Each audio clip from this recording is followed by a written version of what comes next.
우리 예배를 받으신 하나님께 영광의 박수를 드리겠습니다. 제임스 심슨이라는 의사가 있습니다. 의사는 1800년대 사람인데 세계 최초로 수술하는 환자들 마취제를 발명한 사람입니다. 이 사람이 어떻게 이 마취제를 발명했느냐? 오늘 창세기 2장 21절의 말씀을 통해서 영감을 얻고 마취제를 만들었습니다. 오늘 21절 말씀 보면 하나님께서 아담을 깊게 잠들게 하시고 그의 갈빗대를 빼내가지고 갈빗뼈로 여자인 하와를 만들었습니다. 이 제임스 심슨은 늘 수술할 때마다 어떻게 환자를 좀 고통 없이 할 수 있을까 그런 생각을 했었거든요. 그런데 이 오늘 말씀 보면 의사의 상식으로 봤을 때 갈빗뼈를 떼낸다고 하는 것은 큰 수술이거든요. 근데 큰 수술을 하는데도 아담은 전혀 통증을 느끼지 못했습니다. 왜냐? 그 순간에 잠들어 있었기 때문에 그렇습니다. 하나님이 아담을 잠들게 하셨잖아요. 그걸 보고 영감을 얻은 거죠. 수술 받는 동안에 잠들게 하면 되겠구나. 그래서 발명한 것이 바로 클로포름이라고 하는 마취제입니다. 제임스 심슨은 하나님의 말씀 속에서 현실에 자기 문제에 대한 답을 얻었습니다. 사실 역사를 보면 수많은 사람이 이 제임스 심슨처럼 성경 말씀을 통해서 자기 고민에 답을 얻었습니다. 근데 그들의 공통점이 있습니다. 그건 뭐냐? 그들이 하나님의 말씀을 믿음으로 받아들였다는 거예요. 이리 틀고 저리 꼬고 하지 않고 어린아이처럼 순수한 믿음으로 말씀을 받아들였습니다. 그랬더니 말씀 속에서 내가 지금 고민하는 문제의 답을 얻을 수가 있었습니다. 사랑하는 여러분, 이 시간 믿음으로 말씀 앞에 서시기 바랍니다. 그래서 오늘 말씀을 통해서 여러분이 갖고 있는 그 고민, 그 문제에 대한 답을 얻는 그런 축복이 있기를 주의 이름으로 축원합니다. 오늘 말씀의 배경은 에덴 동산입니다. 에덴 동산은 하나님이 이 땅에 만드신 지상 낙원이죠. 거기는 자연 환경도 좋고 먹을 것도 많이 있었습니다. 그런데 오늘 말씀을 보면 에덴 동산이 낙원이 된 건 그런 외적인 조건 외에도 두 가지가 더 있었습니다. 이 두 가지 때문에 에덴 동산이 낙원이었거든요. 이 말은 바꿔 말하면 우리의 삶에 에덴 동산처럼 행복한 낙원이 되기 위해서는 두 가지가 있어야 된다는 거예요. 그 첫 번째는 뭐냐? 사명입니다. 오늘 19절 말씀 보면 하나님께서 아담에게 일을 하나 시키셨어요. 이름 지킵니다. 하늘에 나는 새, 짐승들 다 하나님께서 아담에게 이름 지으라고 하셨어요. 아담은 하나님의 명령을 따라서 이름 짓는 이 일을 했습니다. 여러분, 낙원은 아무것도 하지 않고 노는 곳이 아닙니다. 아무것도 안 하고 쉰다고 해서 낙원이 아닙니다. 하나님께서 내게 맡긴 일이 뭔지를 알고 그 일을 행하는 곳이 바로 낙원입니다. 아무리 좋은 조건에 있어도 내가 왜 사는지, 내가 뭘 해야 되는지 그 답을 알지 못하고 산다면 그 사람 행복하다고 할 수 없습니다. 우리가 가정에서 세상에서 하나님이 내게 하라고 하신 일이 뭔지를 깨닫고 그 일을 할 때 우리가 의미 있게 사람 사는 것처럼 살 수가 있게 될 줄로 믿습니다. 두 번째 낙원 되게 만드는 건 공동체입니다. 우리 18절 말씀 한번 읽어볼게요. 여호와 하나님이 이르시되 사람이 혼자 사는 것이 좋지 아니하니 내가 그를 위하여 돕는 배필을 지으리라 하시니라. 아멘. 하나님께서 아담 혼자 사는 게 좋게 보이지 않으셨어요. 그래서 하와라고 하는 여자를 보내셨습니다. 그러니까 사람은 혼자서 신앙생활 잘할 수 없습니다. 사람들과 좋은 관계를 맺고 사는 그것이 바로 낙원이에요. 오늘 23절 말씀 한번 보세요. 하와를 만난 아담이 이렇게 말합니다. 아담이 이르되 이런 내 뼈 중에 뼈요 살 중에 살이라. 이런 평범한 말이 아니에요. 굉장히 기쁨의 환성입니다. 그래서 세 번역은 이렇게 번역하고 있어요. 이거를 이제야 나타났구나. 이 사람 뼈도 나의 뼈, 살도 나의 살.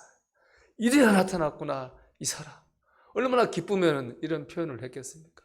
사실 아담이 그동안도 계속 에덴 동산에 살았었거든요. 한 번도 이렇게 기쁨을 표현한 적이 없어요. 그거 보면은 그 여자 하와를 만났을 때 아담이 얼마나 기뻐했는가라고 하는 것을 알 수 있는 겁니다.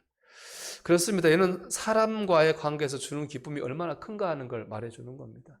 우리가 가정에서, 교회에서 이 사람 관계에서 기쁨을 얻을 때 혼자 있을 때 얻을 수 없는 그런 기쁨을 누리며 낙원의 삶을 살 수 있습니다. 근데 문제가 하나 있습니다. 이 사람과의 관계가요, 좋을 때는 낙원입니다. 틀어지면 지옥입니다. 그게 문제입니다. 3장을 보면 아담과 하와가 죄를 범하거든요. 하나님 먹지 말라는 선악과를 따서 먹어요. 하나님 아담에게 추궁하시죠. 너 그거 왜 먹었냐? 물으세요.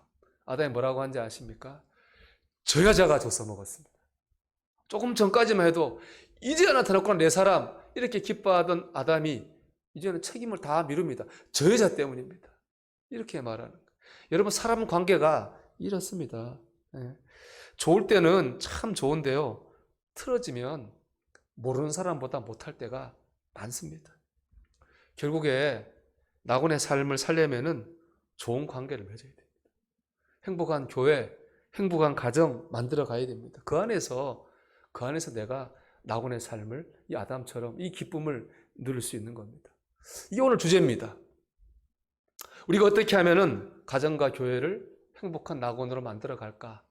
우리가 어떻게 하면은 좋은 관계를 가족이나 교인들과 사람들과 맺을 수 있을까? 이게 오늘 말씀의 주제예요. 첫째는요, 내 것이 아님을 여러분 잊지 말아야 됩니다. 여러분, 하나님께서 하와 만들 때 아담 뭐 하고 있었습니까? 자고 있었습니다. 갈비를 빼내고 하와를 만들고 그 모든 건 다 하나님이 했어요. 그러면 하와는 누구 거예요? 하나님 거죠. 근데 아담이 일어나서 그래도 내 갈비뼈로 만들었으니까 내 거라고 주장하면 어떻게 되겠습니까? 안 되는 거잖아요. 근데 그런 일이 사실 우리 안에 날마다 일어나고 있어요. 여러분 아들, 딸들, 여러분 유전자 타고난 거 맞아요. 여러분이 만들었습니까? 근데 유전자를 내가 줬다고 내 아들, 내 딸, 내 거라고 한단 말이죠. 하나님께 아니라. 문제가 생기는 겁니다. 내 남편, 내 아내, 내 아들, 내 딸 다 나라는 말이 붙어 있긴 하지만 그것이 내 것이라는 말은 아닙니다. 하물며 가족도 그런데 교인들 더 말도 안 되는 겁니다. 모두가 다 내 것 아니고요, 하나님의 겁니다. 내 거 아니니까 내 마음대로 하면 안 됩니다. 하나님 것이니까 하나님 뜻을 이루려고 해야 됩니다. 그러면 문제가 안 생기는 거예요. 그런데 이게 그걸 잊어먹고 내 거라고 하니까 문제가 생기는 거예요. 아담과 하와 보십시오. 하나님 뜻은 선악과 먹으면 안 되는 거예요.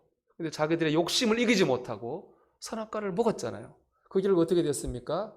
낙원에서 쫓겨났습니다. 우리도 마찬가지거든요. 우리 자녀, 우리 가정, 우리 교회, 이거를 하나님 뜻을 이루려고 해야지 내 거라고 내 뜻대로 하려고 하잖아요. 그 순간 낙원이 없어집니다. 여러분, 하나님의 뜻이 이루어지는 자녀가 되게 하십시오. 하나님의 뜻을 이루는 가정이 되고 뜻을 이루는 교회가 되게 해야 됩니다. 그럴 때 거기에서 나도 낙원의 기쁨을 누릴 겁니다. 여러분, 이를 위해 권면합니다.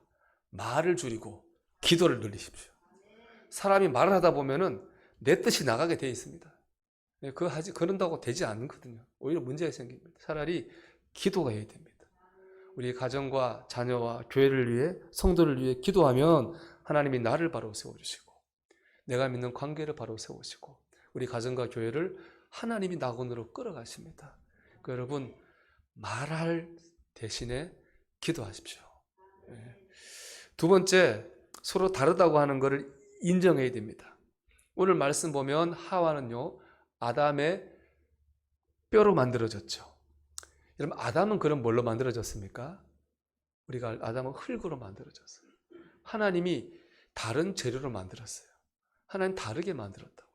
여러분, 도자기 그릇 중에 보면은 본 차이나라고 있습니다. 보통 이제 그릇은 다 흙으로 만들잖아요. 근데 본 차이나는 동물의 뼈로 만듭니다. 그래서 두세 배로 강합니다. 돈도 더 비쌉니다. 여자들이 훨씬 낫습니다. 이것만 놓고 보면. 근데 중요한 건 그게 아니고 중요한 건 다르다는 거예요. 하나님 다르게 만들었습니다. 우리가 그걸 받아들여야 되는 거예요. 저 사람이 나하고 태생이 다르다고 하는 건 인정해야 됩니다. 여자는 함께 하는 걸 좋아하죠. 남자는 혼자 자기만의 공간과 시간이 필요한 존재입니다. 태생이 다르거든요. 자라는 환경도 달라요. 다른 걸 인정하고 존중해야 됩니다. 오늘도 이제 우리 결혼하는 분이 제가 이제 가서 말씀 전하는데, 제가 주례를 그동안 많이 썼잖아요. 느낀 게 있습니다. 결혼할 정도면 사랑하는 마음이 기본적으로 있습니다. 사랑하는 마음이 없는데 어떻게 결혼을 하겠어요? 근데 문제는 뭐냐? 소통이 안 돼. 이 사랑을 하는 마음을 주고받는 게 안 돼요. 그 소통이 안 돼 뭐가 생기냐? 오해가 생깁니다. 오해는 기필코 불신을 낳습니다. 불신이 쌓이면 큰 문제가 생기는 거예요. 소통이 참 중요하다는 사실을 깨닫습니다. 그 소통의 출발점이 뭐냐? 저 사람이 나하고 다르다고 하는 걸 인정하고 존중하는 겁니다. 그래야 소통이 되는 겁니다. 내 생각과 다른 사람 생각이 다를 수 있는 거예요. 내 믿음과 다른 사람 믿음이 다를 수 있는 겁니다. 내 생각이 맞고 내 믿음이 맞다? 그런 생각 가지고 있는 한 소통될 수 없습니다. 여러분, 행복한 가정과 교회는 우리가 서로 다르다고 하는 것을 인정하고 존중하는 데 출발한다는 사실을 꼭 기억하시길 바랍니다. 마지막으로 여러분, 덮어주고 가려주고 품어주는 관용의 마음을 가져야 됩니다. 제가 설교 준비하면서 재미있는 이야기 하나 읽었습니다. 어떤 총각이 텔레비전 보다가 아주 이쁜 마음에 드는 여자가 딱 지나갔어요. 수소문해서 그 여자 주소 알았습니다. 그래서 편지를 냈어요. 그때부터 그 총각과 처녀가 편지로 연애를 합니다. 3년 동안 편지를 주고받아 연애를 하다 보니까 사랑이 깊어졌어요. 결혼하기로 약속을 했습니다. 이제 얼굴을 봐야 될 거 아니에요. 3년 만에 처음으로 얼굴을 딱 봤는데 여자가 깜짝 놀랐습니다. 봤더니 이 총각 남자가 눈이 한쪽이 없는 거예요. 애꾸눈이라 그러잖아요. 나쁜 말로. 눈이 한쪽이 얼마나 놀랐겠습니까? 화가 난 여자가 남자에게 따졌습니다. 왜 3년 동안 이 사실을 내게 말하지 않았습니까? 나는 당신이 한쪽 눈이 없는 것보다 당신이 나를 속였다는 것 때문에 더 화가 납니다. 라고 얘기했어요. 그때 남자가 말합니다. 나는 당신을 속인 적이 없습니다. 내가 처음 편지를 당신에게 쓸 때 말하지 않았습니까? 당신을 보는 순간 나는 한눈에 반했습니다. 속였나요? 안 속였잖아요. 여러분, 사랑하면 다 한눈에 반합니다. 그래서 결혼을 해요. 근데 문제는 뭐냐? 결혼하면 두 눈이 다 떠집니다. 감게 또 두 눈으로 보게 되는 거예요. 그러면 뭐냐?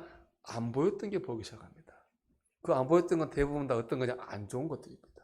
단점, 약점, 안 좋은 습관, 그런 것들이 이제 보입니다. 그러면 실망하고 싸우는 거죠. 그게 이 이야기가 주는 교훈이 뭡니까? 화목하게 살려면은 한눈을 감고 살라는 거예요. 윙크하는 거 아닙니다. 설교 때 얘기하는. 한눈을 감고 살아야 됩니다.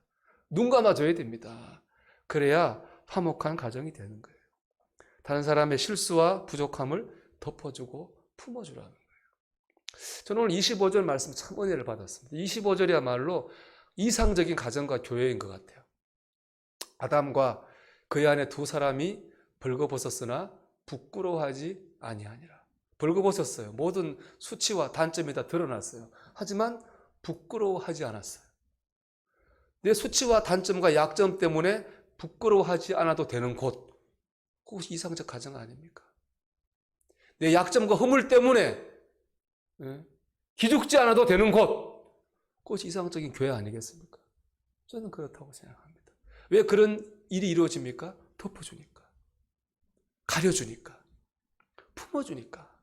그런 수치와 부끄러움과 단점 때문에 부끄러워하지 않아도 되는 일들이 일어나게 되는 겁니다.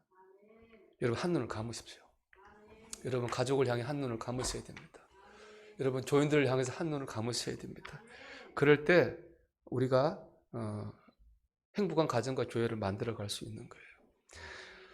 하나님 앞에 서야 됩니다. 왜냐, 이거 우리가 몰라서 못하는 것도 있지만은 알아서 못하는 것도 많습니다. 그래야 나를 내려놔야지, 덮어줘야지, 알지요. 알지만 내가 못합니다. 하나님 앞에 기도와 예배와 말씀으로 서야 돼요. 그럼 하나님이 깨닫게 하시죠. 정말 내 자신이 얼마나 하찮은 존재인가를 알게 하셔요. 내가 누군데 남을 판단하고 정죄하나, 그런 마음이 들어요. 그러면 이제 관계가 회복이 되는 겁니다. 하나님이 품어주고 안아줄 수 있는 힘을 주셔야지 우리가 그 일을 할 수 있는 것이거든요. 결국 내가 하나님 앞에서 계속 서서 하나님을 바라보는 삶을 살아야 됩니다. 그럴 때 우리가 이런 가정을, 우리 교회를 만들어갈 그런 사람으로 우리가 살 수가 있는 겁니다. 사랑하는 여러분, 참 소망인 것 같아요. 이 말씀이 우리 가정이 행복하고 우리 교회가 행복해져서 그 안에 있는 내가 이 오늘 아담이 너무 기뻐했던 것처럼 그런 기쁨을 누리는 삶을 사는 것, 아마 우리의 소망일 겁니다. 이 소망이 여러분 가정과 우리 교회에서 이루어지기를 소망합니다. 출발은 나부터 하는 겁니다. 내가 오늘 이 말씀처럼 하나님 앞에 서서 내 거 아니지, 저 사람 나와 다르지, 품어줘야지, 그런 마음 가진다면 분명히 이런 우리의 소망이 꼭 이루어지게 될 줄로 믿습니다. 우리 찬송하겠습니다.